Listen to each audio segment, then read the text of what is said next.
Welcome to Anita's world. ఇవాళ egg dum biryani ఎలా prepare చేయాలో చూసేద్దాం రండి.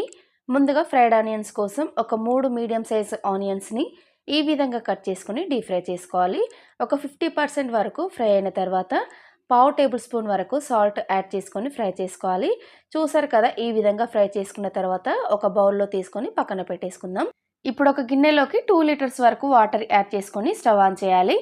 దీంట్లోకి రుచికి సరిపడ ఉప్పు, whole biryani masala, 1 table spoon వరకు అల్లం వెల్లుల్లి పేస్ట్, హాఫ్ టేబుల్ స్పూన్ వరకు ధనియాల పొడి, పుదీనా కొత్తిమీర, 2 టీ స్పూన్స్ వరకు ఆయిల్ వేసుకొని నీళ్లను బాగా మసలనివ్వాలి. ఇలా మసలుతున్నప్పుడే మనం ముందుగా నానబెట్టి పక్కన పెట్టుకున్నటువంటి రైస్ని యాడ్ చేసుకోవాలి. రైస్ వేసుకున్న తర్వాత ఒకసారి అంతా కలబెట్టుకొని ఒక 90% వరకు ఈ స్టేజ్లోనే ఉడకనివ్వాలి. చూసారు కదా, ఈ విధంగా ఉడికిన తర్వాత ఒక స్ట్రైనర్లోకి తీసుకొని పక్కన పెట్టేసుకుందాం. ఇప్పుడు ఇక మన మెయిన్ ప్రాసెస్ దమ్ బిర్యానీ ఎలా ప్రిపేర్ చేయాలో చూసేద్దాం. ఒక మందపాటి కడాయిలో 1 టీ స్పూన్ కారపొడి, హాఫ్ టీ స్పూన్ ధనియాల పొడి, 1 టీ స్పూన్ అల్లం వెల్లుల్లి paste, half teaspoon biryani masala, 1 teaspoon ఉప్పు, 1/4 టీ స్పూన్ పసుపు, 4 టేబుల్ స్పూన్ల పెరుగు, అదేవిధంగా ఒక హాఫ్ చెక్క నిమ్మరసం పిండుకోవాలి.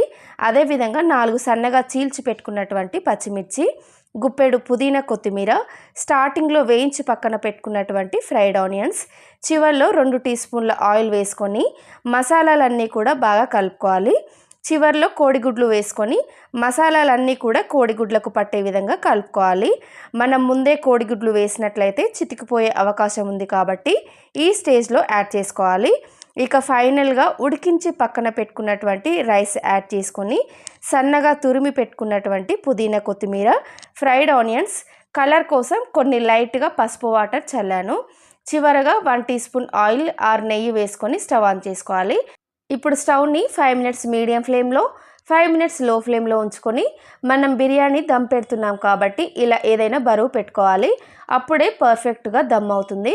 ఒక 10 మినిట్స్ తర్వాత సర్వ్ చేసుకుంటే ఎగ్ దమ్ బిర్యానీ రెడీ అయిపోతుంది. చూసారు కదా ఎంత పర్ఫెక్ట్గా రెడీ అయిపోయిందో. ఈ వీడియో కనుక మీకు నచ్చినట్లయితే లైక్ చేయండి, షేర్ చేయండి.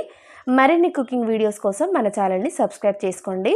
అలాగే మన ఛానల్కి ఏదైనా ఫీడ్బ్యాక్ ఇవ్వాలనుకున్నా కూడా కామెంట్ సెక్షన్లో షేర్ చేసుకోండి. Thank you for watching. Bye.